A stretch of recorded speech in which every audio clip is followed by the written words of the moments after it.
Hello, my name is Edna Langenthal, and the title of my lecture is Agon, a question on the phenomenon of urbanity. The relationship between cities and the people that inhabit them is reciprocal. Cities are shaped by human action, and humans are influenced by the spatial conditions in which they live. The influence of the built environment on human experience, therefore, should not be underestimated. This relationship can be traced back to the polis of ancient Greece, where Agon was used to describe the relationship between the polis and its inhabitants. The dynamics of Agon, this motive power so often discussed in studies of ancient Greece, profoundly affects human behavior. The concept is usually translated as competition or constructive conflict. Although Agon was integral to various aspects of Greek life, in this paper I will dwell on its significance to the polis. It is important to note that Agon should not be analyzed through the lens of a modern liberal political ideology, which would seek to resolve the tension inherent to it.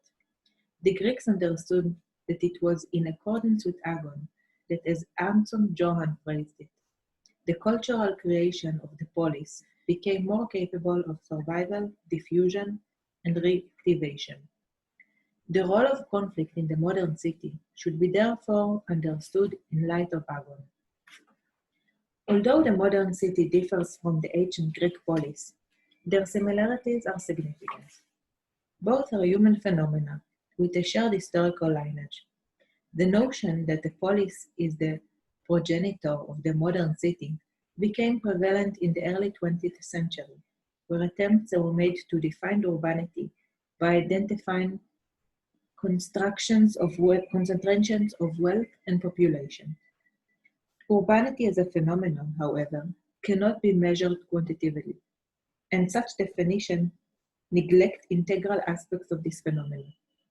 The emphasis on a single dimension, the quantitative, and the coupling of urbanity with a purely physical conception of the city results in an elusive impression. I would like to suggest, therefore, that the lineage from the ancient polis to modern city can be better understood by examining Agon, which is so integral to the urban dynamic, both ancient and modern. Conflict is deeply rooted characteristic of the city. The city is a space that accommodates shared experiences and radical diversity, which are conditions that inevitably lead to conflict. However, since conflict is such a fundamental aspect of the city, it should not be thought of as a phenomenon that needs resolution. Rather than trying to univocally resolve and erase it from the urban space, conflict should be reconceptualized and constitutive of the urban condition. Throughout history, political change has brought about significant changes to urban life. However, it is necessary to uncover the essential characteristics of the city that creates its structure. Therefore, conflict should not be considered extraordinary event.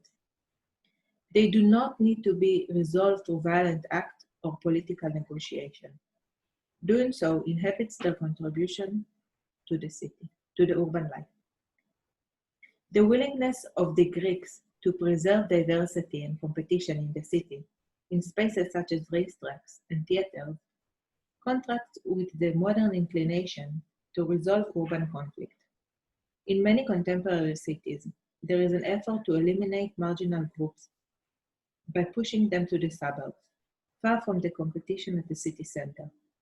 But urban conflict has always been part of the urban occurrence, and cities experiencing conflict can be valuable sources for revealing urban paradigms.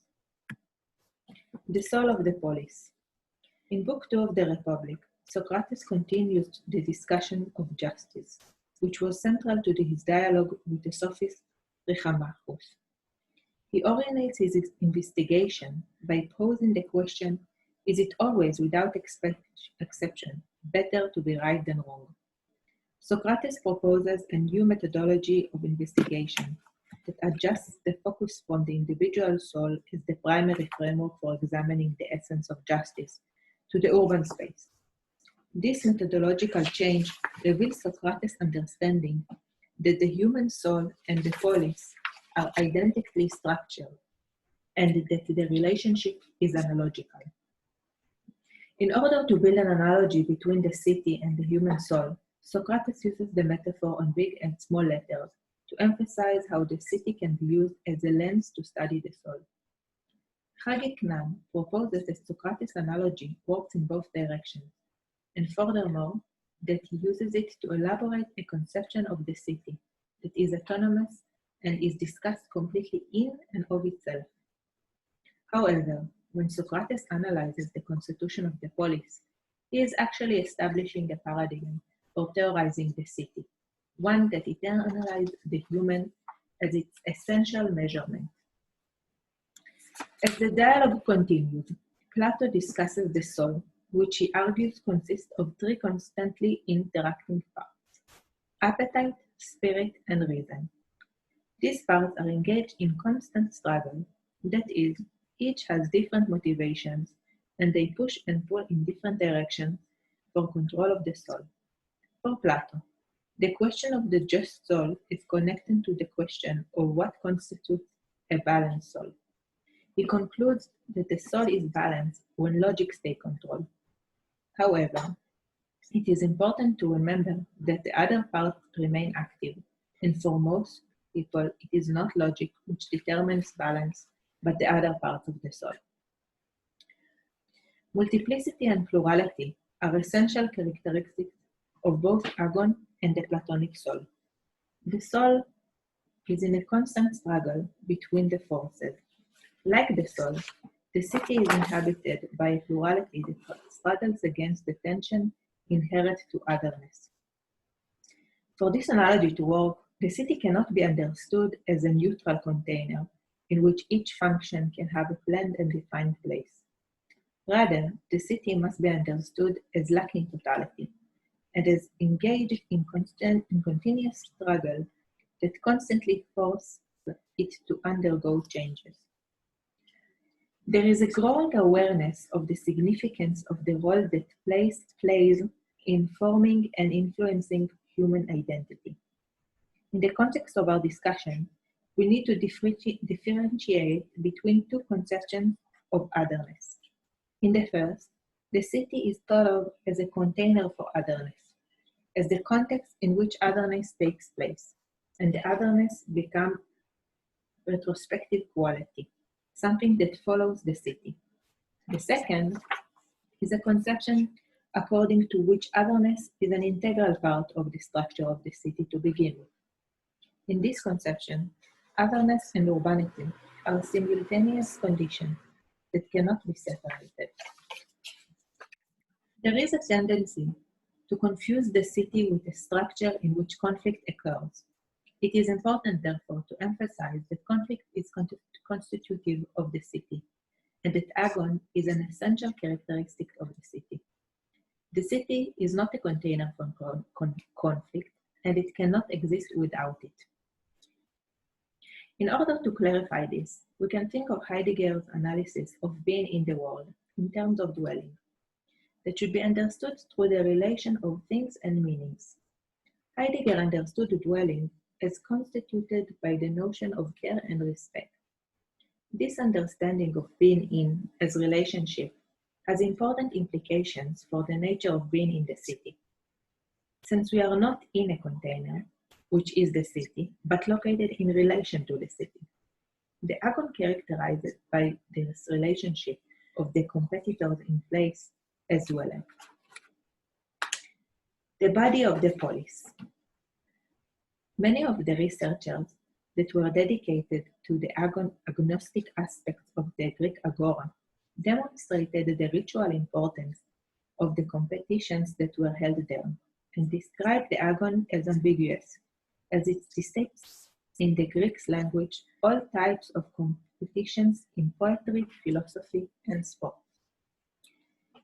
In the eposes by Homer, alongside the games and competitions in funerals, Agon also describes the agora as a place where the competition, political gathering, and judgment occurred on the occasion of festivals. Focusing on architectural structures from archaeological findings, for example at the agora in Chromi, reveals the locations that were kept for structures such as dromos, the standing line of the race, and the chorus, which is the place for the orchestra and the judges. The agnostic ritual used the racetrack and the theater, bringing alongside fierce and sometimes violent competition to the center of the agora.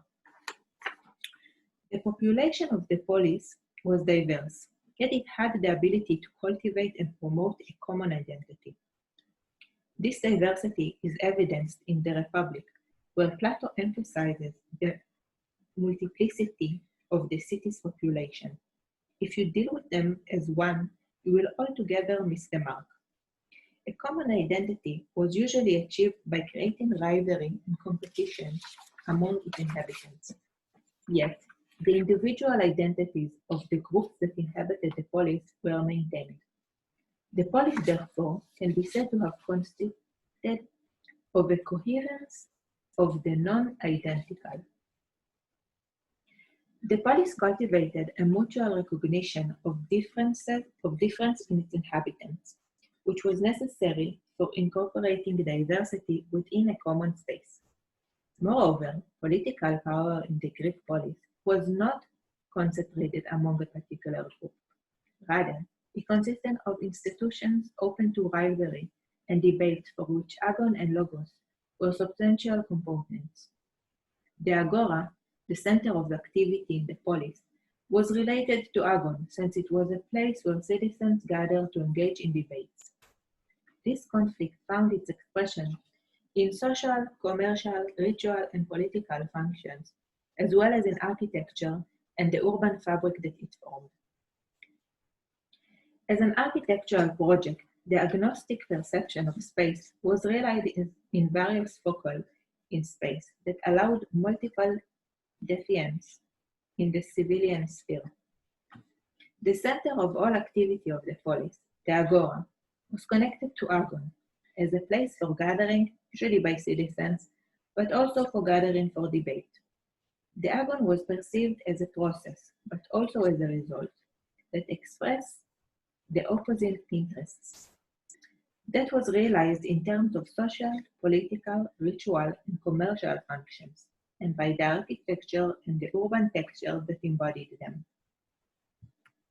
Coming back to our time and space, the question how the agnostic conception of the polis can inspire the contemporary city encounters difficulties originating from the fact that we live in a post-political society, which lost its ability to think in a political mode, and thus lost its ability to imagine the public sphere properly. It might be that lacking this ability derives from the perceptive underlying most of the liberal thought, informed by a rationalistic and individualistic attitude, which cannot perceive the pluralistic and conflictual nature of the social world, since these are conflicts which have no rational solution, and the presence of the agnostic dimension in human society is insurmountable. The Republic is a text that can be read as a model for city planning. Plato understood that otherness is inherent to the urban structure, and that its essence is therefore conflictive. This is evident in the analogy between the city and the human soul. Both consist of pluralities, and each element of these pluralities is in a constant state of conflict. According to this model, urban spaces are unsaturated and given to transformation. They exhibit a flexible grammar, capable of new syntaxes, new harmonious developments, and new integration, which do not contradict previous ensembles. The Agon is also found in the political theory, and as a philosophical interpretations of the phenomenon of the 20th century and its pertinent for understanding ethic and national conflicts. The Agon is associated with pluralism, where the identical and the different are radical forces, creating a conflict which usually cannot be resolved. It has a dialectic structure, evolving constantly, since it's not based on an extreme polarity, rather on mutuality of differences and similarities. The distinction between mutuality and polarity is significant. since polarity does not exist within the agon, rather outside it, in the antagonism. Move cites antagonism as existing between adversaries, where adversaries are not respected or legitimate, while in agonism there is an agreement through conflict, even if it's not solvable. In today's political theory, the understanding of the agon does not perceive the conflict as having an ideological value, rather as a means enabling reform in democratic systems.